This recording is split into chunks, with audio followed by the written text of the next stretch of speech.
Thank you very much. So for this last session, we wanted to give the voice to the youth, because the reason of our presence here today, the reason of the program that we're launching, is to put the youth in the heart of our action to build peace, to strengthen resilience in our communities. So we wanted to start with the testimonial, because most of the time when we're talking about peace issues, we tend to keep it at political level or even at conceptual level. Yet it is very important that we give the voice to people who have went through conflict and to see how it has impacted their lives. So this is what we wanted today with one of the candidates of the LTIPS program, okay, the Future Ambassadors for Peace, who is from Nigeria, and her name is Aishatu Alhaji Kabu. Aishatu is really an inspiring young woman. From the age of her 25 years old, when she could feel that that's a 50-year-old woman who's speaking, because she has lived so much through some experiences that has strengthened her resilience, that has strengthened her capacity to adapt, to resist to any kind of situation. So Aishatu has sent us a 7-minute video where she gave a testimonial on how conflict has impacted her life, especially on her education. I won't go further on this. I will just let you hear to the video that Aishatu was so kind to send us. So please, last video from Aishatu. Thank you.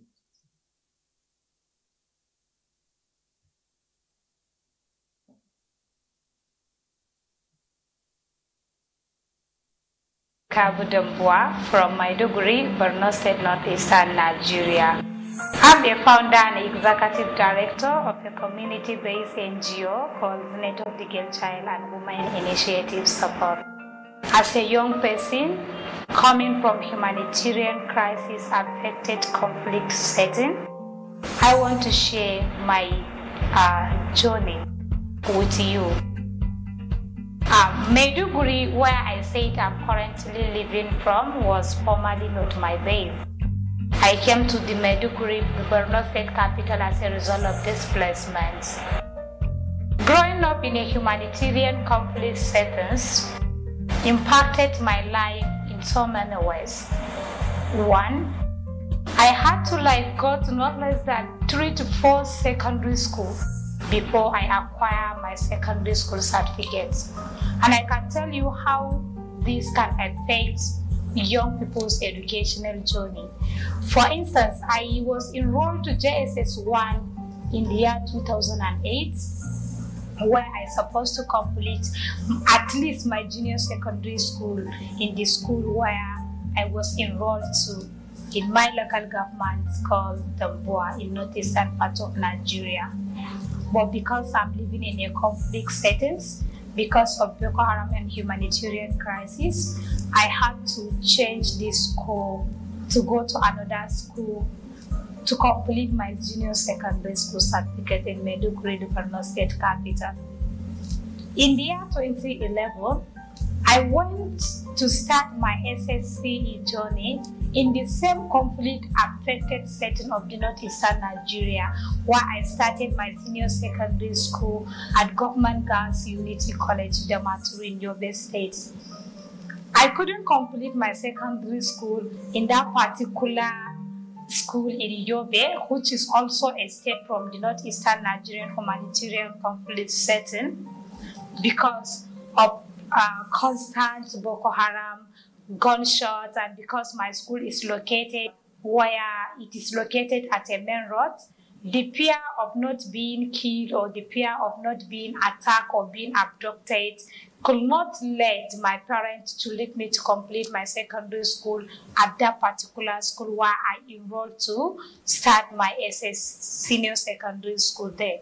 So I had to come back home still to be enrolled to another different school that was not where I started my junior secondary school journey, where I was enrolled to SS2 to start another new fresh journey of completing secondary school in a school based in my community called Government Girls Technical College, Dabua. And because it is still a humanitarian crisis and the conflict settled. When I was writing my SSC Senior Secondary School Certificate examination there, you can imagine I cannot write 2 exams on that particular venue in the same week because of fear of not being abducted, fear of not being killed. It is a humanitarian crisis affected settings.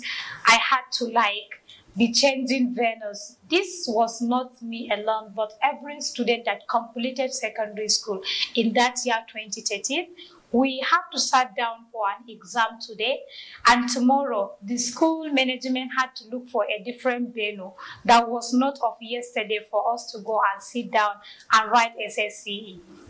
At some point, my parents could not even allow me to go and write my SSCE because of not being abducted or not being killed, because it's a conflict-affected settings. I was able to search for the SSCE in the year 2016 for me to get those requirements that will now allow me to further my education into university.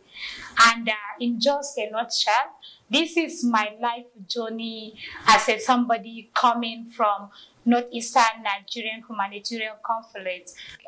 Me sharing this alone has told you about the struggle of young people in a conflict-affected settings. And this is not, I am just looking at it from the perspective of how the humanitarian conflict in the northeastern Nigeria affected me as a young person, affected my educational journey. You might not know about the struggle of others. Even in my part, this is just a single story of my life aspect on just educational issue, and you don't know how this humanitarian conflict has affected me in some of the ways. But for the purpose of this conversation, this is me telling you my story, just one single aspect of my story as a young. What are the consequences of those actions they are trying to apply? Now, we are in our 12 or more than 11 years of humanitarian conflict, something that will have easily been resolved by the government coming people to sit down by doing proper community engagement before going ahead to impose the law or to implement it. This is we paying the price of something that would have been prevented by our government. This is we are paying the price for something that we are innocent about. Look at how this northeastern Nigerian humanitarian conflict affected my educational journey. So after completing the diploma and me having wrote my SSC to meet up to the required SSCE result that will allow me to have access to the university, finally I'm a 300 level student of mass communication in University of Maiduguri. So and I want to plead with my other young people that no matter what, no matter how the experiences are, they should not give up. It's just a matter of being patient. They should not give up. And once more, I would like to call on government, policy makers, and influential people around the world to ensure that they put all preventive measures that will have prevent conflict everywhere, all over the world. Thank you so much. Thank you for.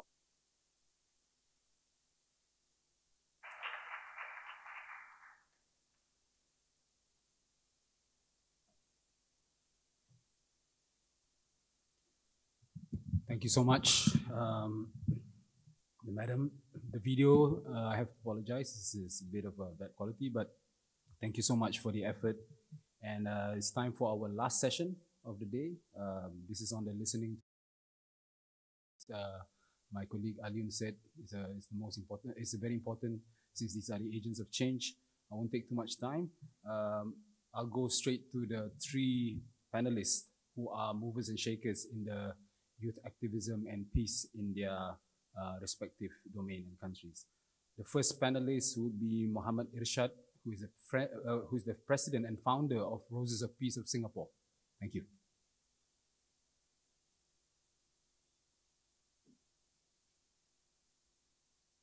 Thank you so much, Fazil. to the Director General of ISESCO, His Excellency Mr. Dr. Salim Al-Malik, and to the organizers for putting together this wonderful forum today. And we are gathered here in midst very difficult times of COVID-19, and it's very glad for me to be all the way in Singapore, but join everyone there virtually. Today's topic is very important, and it's a topic that is very close to my heart. It is the role of the youth and women leadership for peace. As someone who has been involved in peace advocacy work since 2012, not too long compared to the wonderful gentlemen who have gone before me, who have been working for peace for decades and for many, many years. In this short journey that I've embarked on to promote peace and harmony in Singapore, I would like to share some perspective from a youth and how we should empower youth. And like what the previous speaker, Aishatu, has shared, I think we have to step forward, we have to empower them, and there's tremendous potential for youth to step up and to serve, to build a peaceful and harmonious world that we live in today. Speaking of Singapore, I just want to share that in the world, Singapore has been recognized as the religiously most diverse country and has been ranked by Pew Research Center as the #1 country where the religiously most diverse country, people from all religion and faith live together and coexist peacefully in harmony, and people interact with each other in a very brotherly manner. And if you look at the world today, the world around us has evolved rapidly and has changed vastly. And it is at a far more risk of polarizing forces that divide rather than unite people. Globalization has increased our connectedness with foreign cultures and communities. Social media has transformed how we communicate. Hate speech and violence in the name of personal beliefs and faith are on the rise. We are facing heightened polarization of views.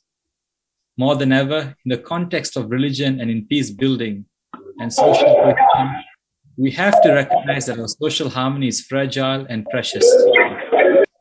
Hence, we must constantly strive to protect and strengthen it.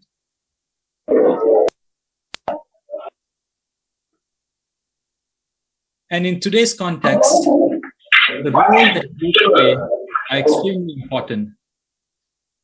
For example, when I started in Rose of Peace in 2012, it started as a simple response to the caricature against Prophet Muhammad in the Charlie Hebdo tabloid in France. Something that happened in France had a ripple effect all the way in Singapore, in Southeast Asia. Muslim youth were really affected by the negative portrayal in the media, that they wanted to do a protest, to protest against the negative portrayal of Prophet Muhammad.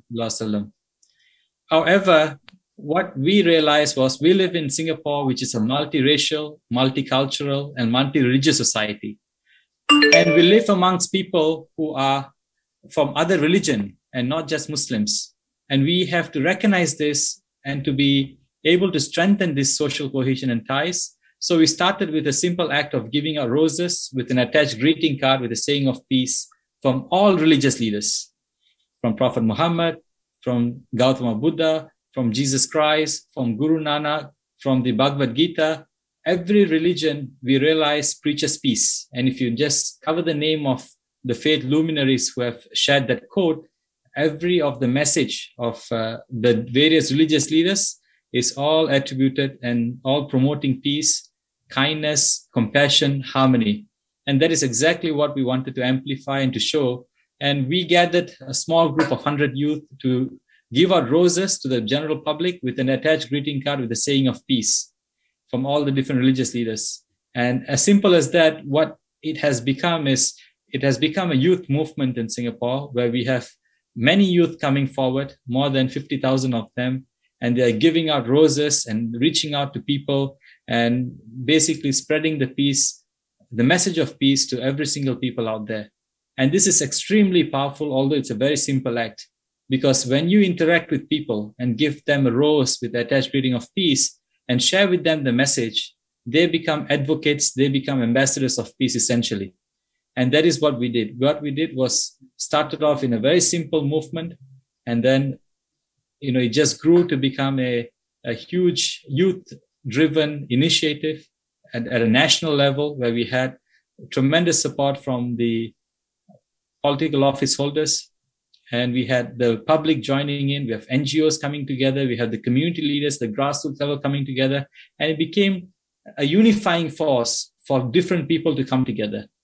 And what I just want to highlight is, when we started off, it was just a dream, because we didn't know how we were going to do it. We didn't know what we needed to get things done, but we had the passion and we had the conviction that youth today should stand up and to send a message to the people out there and to the world out there that we want peace, we want unity, and we want harmony. And that was the simple message that we wanted to get across to the people and to the Singapore population. And we did. Over the years, we have grown in size and in depth, and we have reached out to more people. And right now, what we are doing is to see how we can educate the next generation of youth to be interfaith peace builders, to be able to reach out to the more younger population from the primary, secondary, and higher school and higher secondary, junior college, as well as university going students, to really get them to understand the importance of peace. Because you only realize peace in the absence of peace. You only yearn embroiled in conflict, when you're embroiled in other violence and and turmoil that you're facing. But in peaceful times, like as we enjoy in Singapore, thankfully, we more often than not do not think of peace. We do not think of building on the good works of our forefathers and forebearers who have really put together a structure, a system in Singapore where everybody is committed to building a harmonious society. So what we need to do is reach out to the next generation, and that's exactly what we have been doing at Rose of Peace. We've launched the Rose of Peace Ambassador Program, similar to ISESCO's Ambassadors Program. And I think we need to empower the youth today to be ambassadors of peace. And that's exactly what we are doing. And we have been very successful at it.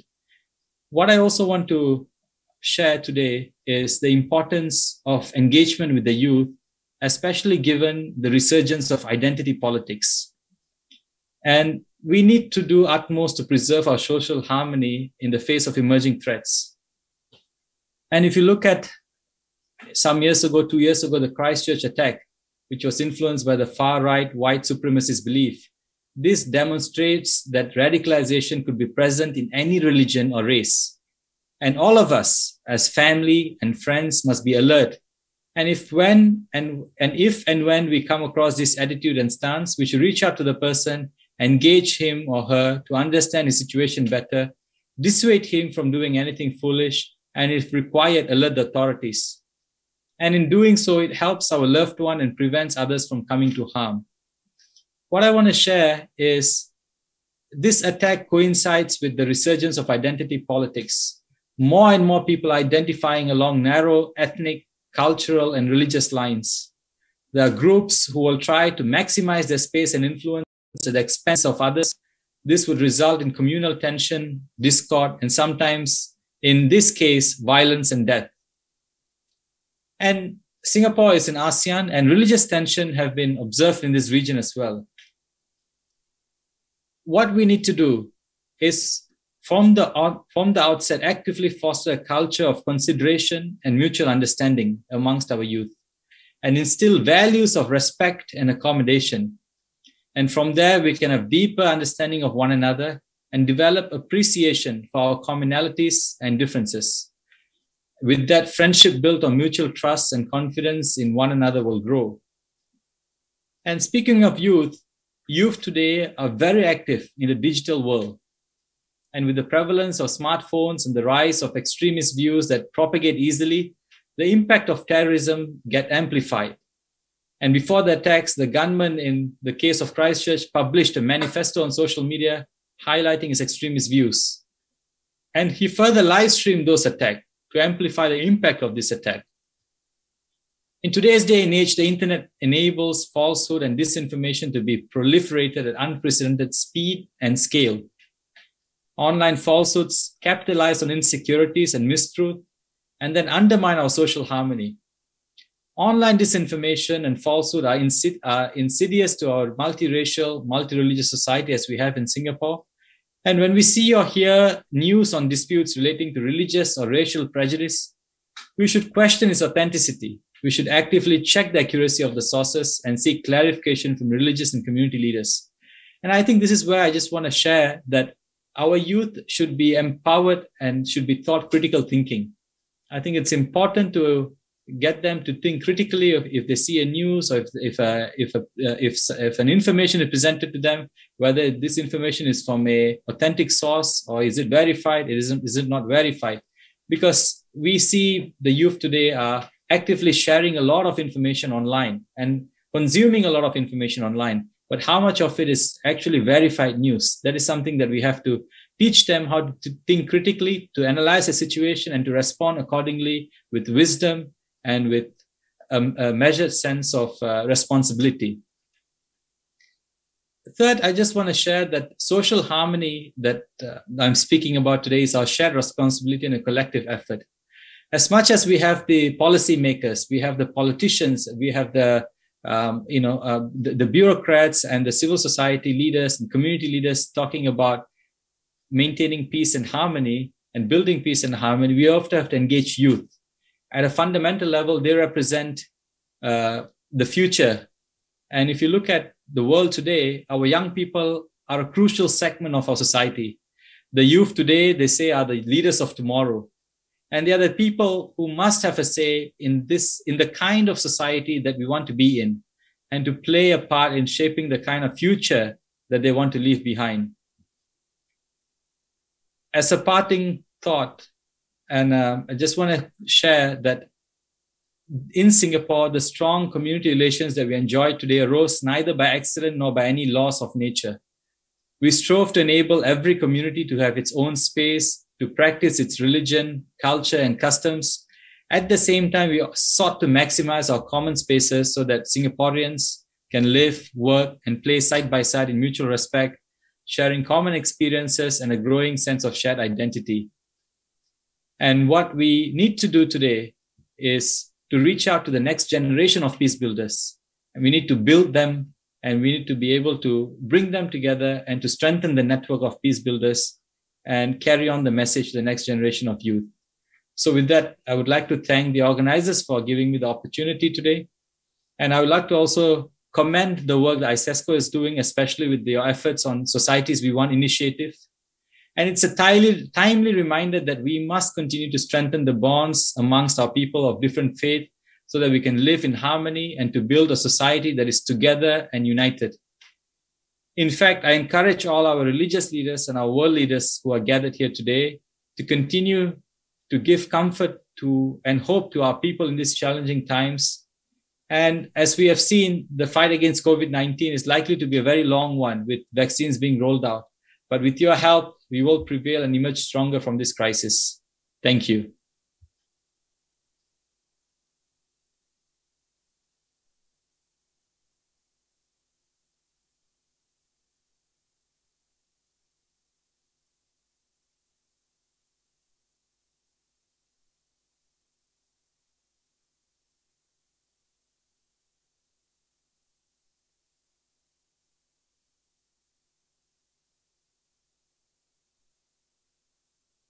The intervention. Now, to our second panelist, we don't have much time. So if the second panelist, Ms. Regine Guevara, if you can make it short and succinct. Ms. Regine Guevara is a UN representative of the Asian Youth Council and convener of the Asian Youth Peace Network based in the Philippines. Please. Thank you. Thank you. Terima kasih, Fazil. Shukran jazilan. Assalamu alaikum. I'm really pleased to be with you today as a young woman speaking from Asia Pacific, one of the regions with the largest populations of young people. And this month, as we know, we're celebrating Women's Month all over the world. In fact, we celebrated International Women's Day just about 2 weeks ago. So it's quite timely that we're also commemorating, as I know, ISESCO's Year of the Women. And I think it's very important to point out that, you know, in our traditions, not only religiously, but also culturally, even here in our own region, oftentimes when we talk about our gender, women, we look at them from a very domestic point of view, where we see women as our mothers, our sisters, daughters, very much so. You know, in fact, in the Philippines, we call women the light of our homes. But as we go into the wider development conversation, we realize that women are also perhaps the light of our communities, our countries, and the world, because as statistics itself has proven, whenever we empower women, we empower more and more communities. And in fact, we also empower young people, whether or not it's related to the family setup or the community setup. But also economically speaking, the more job opportunities that we give to women, we could probably even increase GDP by 15%. And it amounts to about at least $7 trillion whenever we increase job opportunities and decent work with gender equality lens. So apart from that, I'm also speaking as a young person.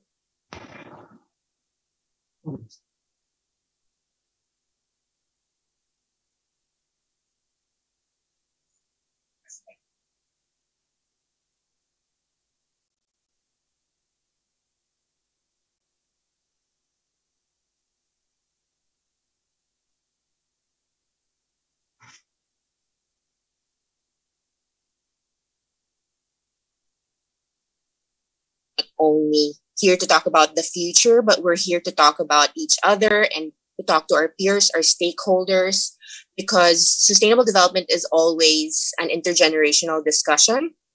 It's about who the current populations are, of course, as we know, but at the same time, how do we transition this and carry this over to the next generation of leaders?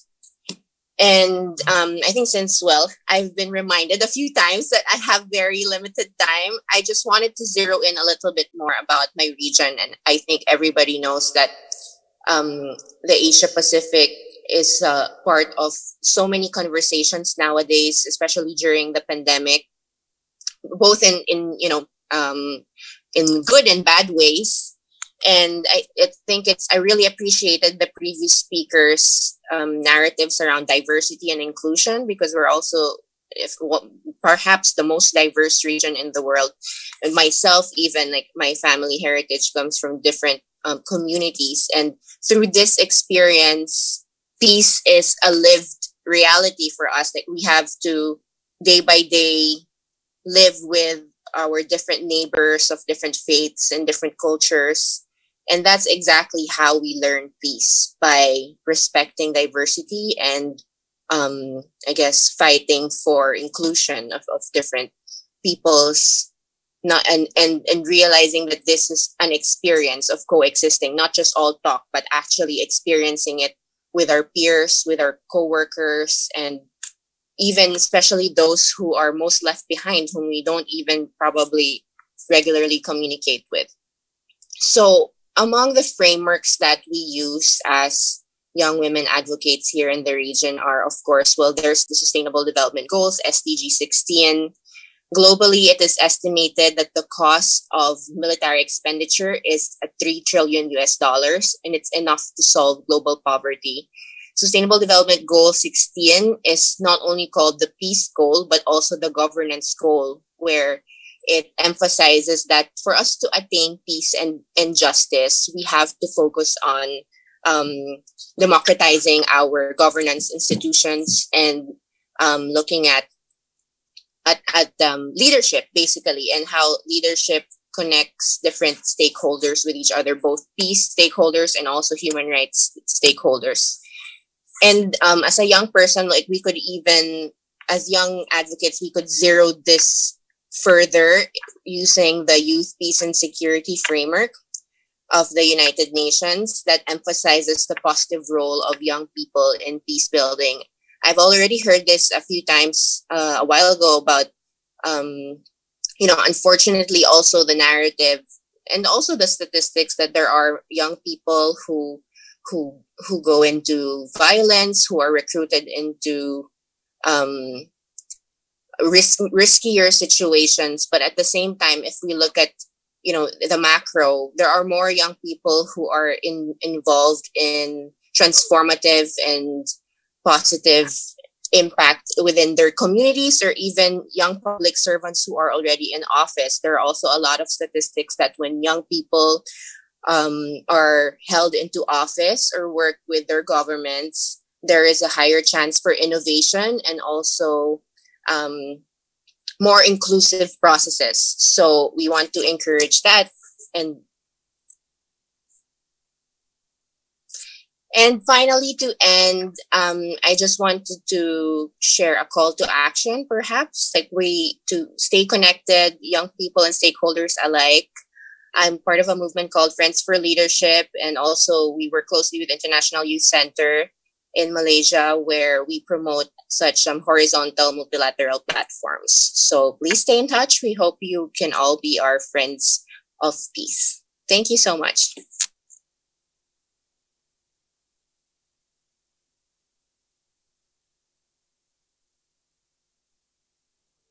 Thank you, Ms. Regine Guevara, for the intervention. Our last speaker, Mr. Minidal Benali, President of the Network of Moroccan Local Youth Councils. You have 5 minutes.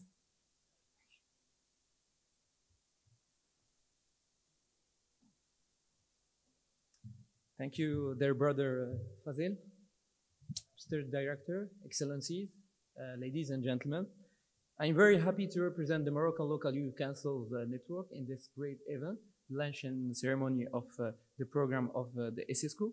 I would like also to thank organizer ISISCO for this opportunity to give the mic and word to different young leaders around the world and across the world. I will not forget to mention and send my congratulations to my young leaders, colleagues around the world for being selected in this amazing program, where they will be following the program for peace and security, and for also being the first group that will be under the ISISCO network of youth and women for peace and security. Ladies and gentlemen, it's time to act together. It's time to change together. And it's time for more years for peace together. أصحاب المعالي والسيدات والسادة الحضور الكريم. العالم اليوم يمر بظروف جد صعبة، خصوصا هذه الفترة العصيبة لأزمة كورونا وما بعد كورونا. ما خلفته من تداعيات سواء سياسية اقتصادية أو اجتماعية. العالم اليوم ما أحوجه لعالم وعمل مشترك. هذا العمل المشترك لتعزيز السلام العالمي والإقليمي.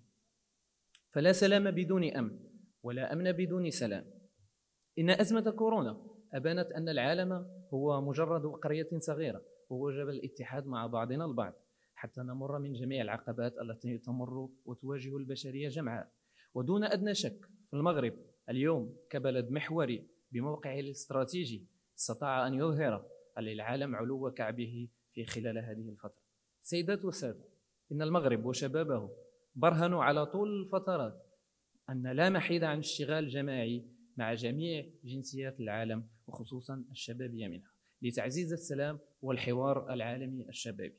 لا شك أن الأمن الذي ينعم به المغرب الحمد لله الآن تحت القيادة السامية لصاحب الجلالة الملك محمد السادس نصره الله ما هو إلا نتاج عمل لسنوات من الاشتغال من أجل يكون المغرب البلد الإفريقي المطل على أوروبا الآمن والمنفتح على حوار الحضارات، محط اهتمام جميع الأقطاب العالمية وكشريك عالمي. إن التجارب الشبابية، وسأمر هنا إلى تجربة المجالس المحلية للشباب، أبانت عن نجاحها في إعطاء الشباب الكلمة لقول كلمته. ومن بين هذه التجارب المجالس الشبابية المحلية المغربية، والتي جاءت لتعزيز الحوار المحلي الإقليمي والدولي ما بين المسؤولين والشباب لخلق نوع من الارتياح والسلام ما بين مختلف مشارب المجتمع. إن المجالس المحلية للشباب من مختلف المدن المغربية عززت الحوار الشبابي وأعطته قوة أكبر لكي يكون الشاب محور الغد خصوصا في ظل التغيير الإيجابي الذي قاده وما زال يقوده صاحب الجلالة الملك محمد السادس نصره الله. إن دستور 2011 المغربي أعطى صلاحيات جد كبرى، صلاحيات دستورية للشباب، سواء من تعزيز مشاركته وإلى حتى السلطات العمومية إلى إشراكه في جميع القرارات. وعند الحديث عن السلام هنا لا يمكن الحديث عنه بدون إشراك واقعي للشباب. اليوم المجالس المحلية للشباب كانت ليس فقط محط اهتمام بالمغرب، بل أيضا محط اهتمام إقليمي ودولي. ولا شك أن المجالس الشبابية اليوم تحت رعاية الورد أوربان يوث كونسل نتورك التابعة للأمم المتحدة ستعزز من الحوار والسلم والسلام والأمن العالمي. إن هذه الشبكة الدولية والتي نتشرف كشبكة بتمثيل المغرب بها تؤمن أنه real change always comes from local level. ولا يمكن الحديث عن سلام بدون إشراك الشباب، والذي يعد القوة المجتمعية الأولى لكل البلدان، وذلك بإشراك أكبر عدد ممكن من الشباب سواء في السياسات العمومية، في القرارات، وفي مناصب القرار. السيدات والسادة، إن هذه المرحلة يجب أن تكون عنوانها مرحلة تعزيز السلام في جميع بقاع العالم. ولا شك أن هذا الفوج الشبابي اليوم لمنظمة العالم الإسلامي للتربية والعلوم والثقافة سيكون فوج السلام الذي يمكن له أن يعزز السلام بتواجد جميع جنسيات العالم ضمنها، خصوصا أن الفترة التي جاء بها هي فترة جد دقيقة، وفترة جد دقيقة يمر بها عالم. لذلك مرة أخرى أهنئ المشرفين على البرنامج لدقة الاختيار وحسن الاختيار التي كانت جد موفقة، على أمل أن نرى أصدقائنا الذين يتابعون اليوم من مختلف مشارب العالم هنا في المغرب أرض السلام والأمن والحوار المشترك. والسلام عليكم ورحمة الله تعالى وبركاته.